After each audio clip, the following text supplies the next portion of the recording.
Alo. Şunu vurmuş gözüm. Ben çekin yani o şunu öylendürdük. Bu ne kok aydık bile. Bu ne? Selamünaleyküm kardeşim. Oğlum, Aa. sen neme çekingen, neme ayıp bile bak ha?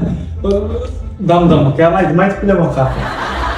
Yok, sen yan çekingen miydin? Hemen eşlik geldim ha. Ne kanka? Neme çekingen? Bu Türkmenlerde o akıl var ha.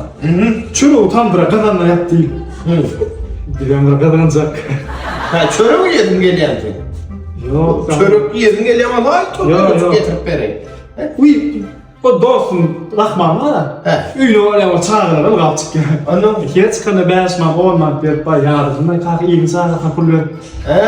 Pulumu kurtardım. Gönlü de ait daha pulum yok değil bu. Gerek mi pul vereyim mi? Yok kanka. Ne mi? Ne mi? Üylendir. Ne mi? Yok ne mi? Haylandır. Haylandır. Haylandır. Ya öğlendir giydin abi. Yok haylandır değil. Öğlendir mi ya? Haylandır mı? Hayır oğlum. Tapa diyor kanka buradan minzak böyle.